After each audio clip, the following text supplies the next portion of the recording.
Hey guys, Lord Naren White here, the Holy Ghost, the one true God, back with you with the next video in my series reading Dracula by Bram Stoker.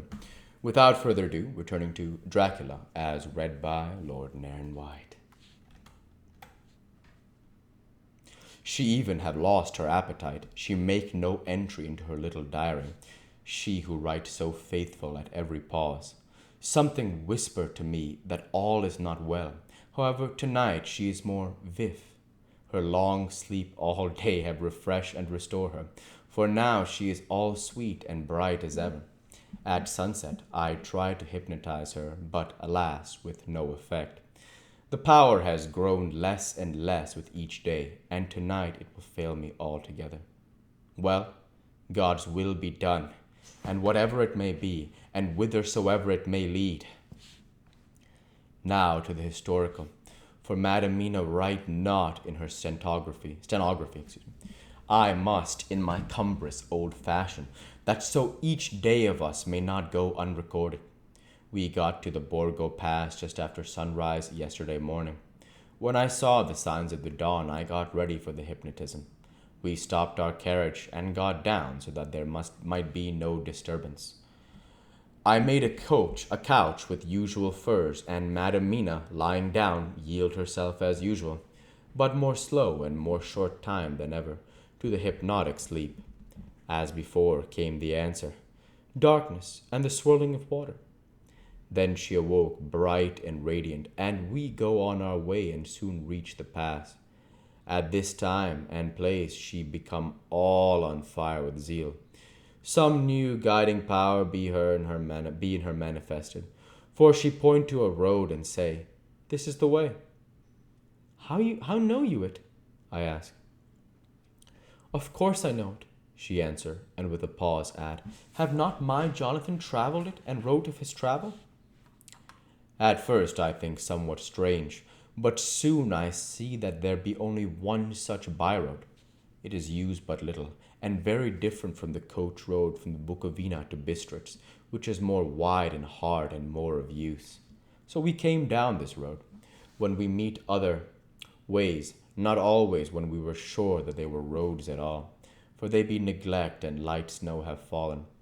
The horses know and they only. I give rein to them, and they go on so patient. But by and by we find all the things which Jonathan have note in that wonderful diary of him. Then we go on for long, long hours. At the first, I tell Madam Mina to sleep. She try, and she succeed. She sleep all the time, till at the last I feel myself suspicious grow, and attempt to wake her. But she sleep on, and I may not wake her though I try. I do not wish to try too hard, lest I harm her, for I know that she have suffered much, and sleep at times be all in all to her.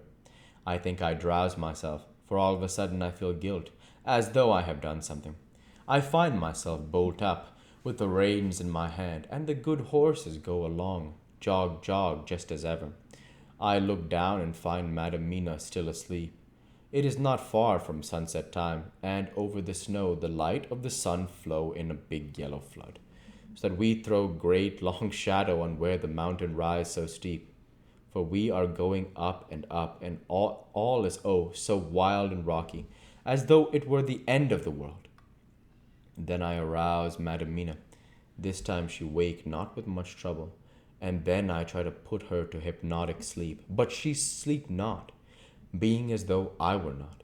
Still I try and try, till all at once I find her and myself in dark. So I look round and find that the sun have gone down. Madam Mina laugh, and I turn and look at her.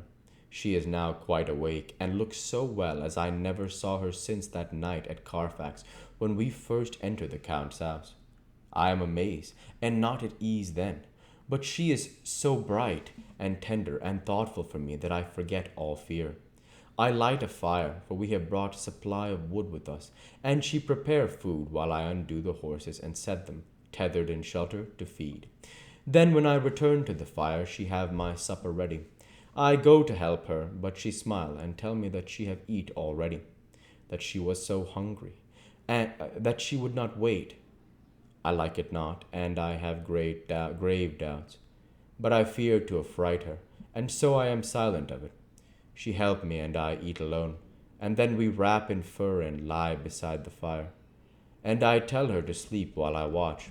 But presently I forget all of watching, and when I suddenly remember that I watch, I find her lying quiet but awake, and looking at me with so bright eyes. Once, twice more the same occur, and I get much sleep till before morning. When I wake, I try to hypnotize her, but alas, though she shut her eyes obedient, she may not sleep. The sun rise up and up and up, and then sleep come to her too late, but so heavy that she will not wake. I have to lift her up and place her sleeping in the carriage when I have harnessed the horses and made all ready. Madam still sleep, and she look in her sleep more healthy and more redder than before, and I like it not, and I am afraid, afraid, afraid. I am afraid of all things, even to think but I must go my way. The stake we play for is life and death, or more than these, and we must not flinch. 5 November morning. Let me be accurate in everything, for though you and I have seen some strange things together, you may at the first think that I, Van Helsing, am mad, that the many horrors and the so long strain on my nerves has at the last turned my brain. All yesterday we traveled, always getting closer to the mountains and moving into a more and more wild and desert land. There are great frowning precipices and much falling water, and nature seemed to have held some time her carnival. Madam Mina still sleep and sleep, and though I did have hunger and appeased it, I could not waken her even for food. I began to fear that the fatal spell of the place was upon her, tainted as she is with that vampire baptism. Well, said I to myself, if it be that she sleep all the day, it shall also be that I do not sleep at night. As we travelled on the rough road, for a road of an ancient and imperfect kind there was, I held down my head and slept. Again, I walked with a sense of guilt and of time past, and found Madam Mina still sleeping, and the sun low down. But all was indeed changed.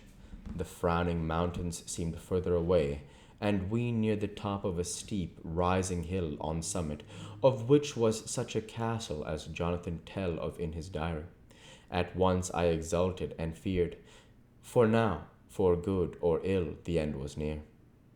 I woke Madam Mina, and again tried to hypnotize her, but alas, unavailing till too late. Then, ere the great dark came upon us, for even after down the sun, the heavens reflected the sun gone on the snow. And all was for a time in great twilight. I took out the horses and fed them in what shelter I could. Then I make the fire, and near it I make Madam Mina, now awake and more charming than ever, sit comfortable amid her rugs. I got ready food, but she would not eat, simply saying that she had not hunger. I did not press her, knowing her unavailingness, but I myself eat, for I must needs now be strong for all. Then, with the fear of me of what might be, with the fear on me of what might be, I drew a ring so big for her comfort round where Madam Mina sat, and over the ring I passed some of the wafer, and I broke it fine so that all was well guarded. She sat still all the time, so still as one dead, and she grew whiter and even whiter till the snow was not more pale, and no word she said.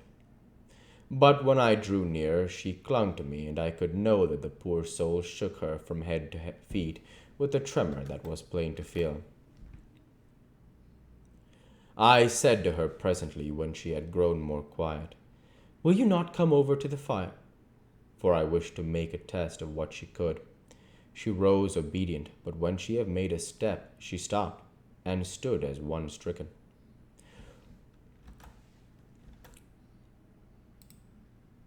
We'll go ahead and stop there for this week. As usual, I want to say thank you for watching, and I hope you enjoyed. Please like, comment, and subscribe, as it greatly helps the channel. Light be with you all.